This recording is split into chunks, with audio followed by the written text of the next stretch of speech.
உண்மையிலேயே பாஜக யாருக்கும் நல்லது செய்யாது. இன்றைக்கு கூட நீங்க செய்திகள்ல பார்த்திருப்பீங்க. நாளைக்கு மகளிர் தினத்தை அடிப்படையாக வச்சு இன்னைக்கு சிலிண்டர் விலைய 60 ரூபாய் உயர்த்தி மகளிருக்கு பரிசு கொடுத்திருக்கிறாங்க. கடந்த 2024ஆம் ஆண்டு 100 ரூபாய் குறைச்சது தேர்தலுக்கான பம்மாத்துன்னு நிரூபிச்சிருக்கிறார் பிரதமர் மோடி அவர்கள். 2024 கோடிக்கணக்கான குடும்பங்களோட நிதி சுமையை குறைக்கிறோம்னு 100 ரூபாய் குறைக்கிறோம்னு சொன்னவர் இன்னைக்கு எதுக்கு சுமைய ஏற்றி இருக்கிறார்?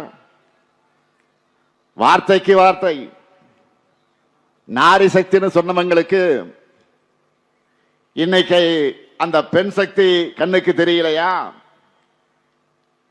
பெண்களுக்கு அதிகாரம் அளிக்கிறதா சொல்லிட்டு வாக்கு திரட்டு மாதிரி அவங்களுடைய பணத்தையும் பறிக்கிறது நியாயமா? 2024 பெண்களுடைய நல்வாழ்வுக்கு காமிச்ச போலி அக்கறை 2026 எங்க போச்சு? பாஜகவை பொறுத்த வரைக்கும் மக்களுக்கு நல்லது செய்ய விட மாட்டாங்க. இதை உணர்ந்ததால தான் எலெக்ஷனை காரணம் காட்டி மகளிர் உரிமை தொகையை முடக்க நினைச்ச சதியை முறியடிச்சு 3 மாதங்களுக்கான உரிமை தொகையை முன்பணமாகவும் 2000 ரூபாயை கோடைக்கால சிறப்பு நிதியாகவும் சேர்த்து 1,31,00,000 மகளிருக்கு 5,000 ரூபாய் வழங்கியிருக்கிறோம்.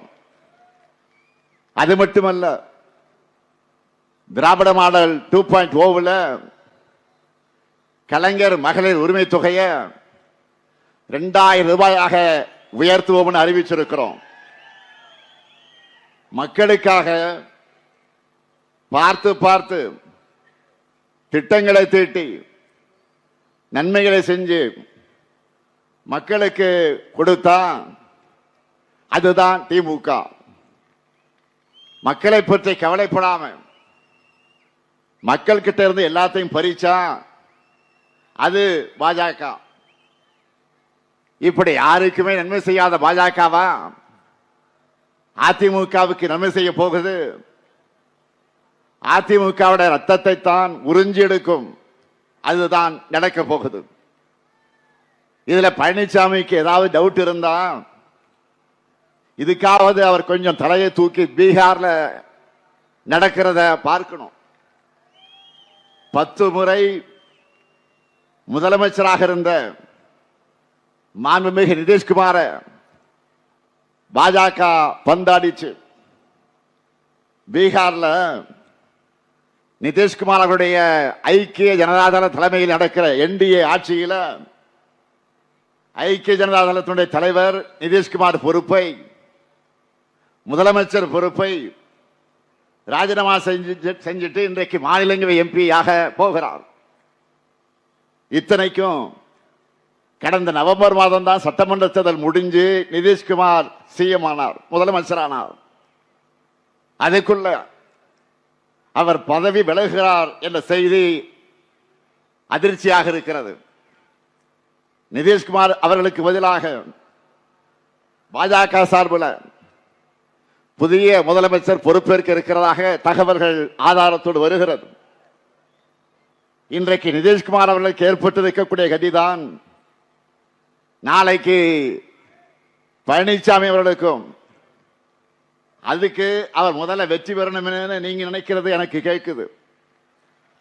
எனக்கு கிடைச்ச தகவல் படி அதிமுகவில் பழனிசாமி அவர்களுக்கு பதிலாக ஆல்ரெடி வேறு ஒருவரை பொதுச் செயலாளரா பாஜக தேர்ந்தெடுத்து வச்சிருக்கு.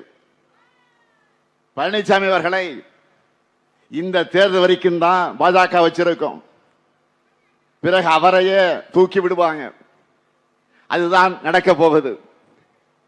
ஒருவேளை பாஜக கூட கூட்டணி வைக்க மறுத்திருந்தா இப்பவே மாத்தி இருப்பாங்க.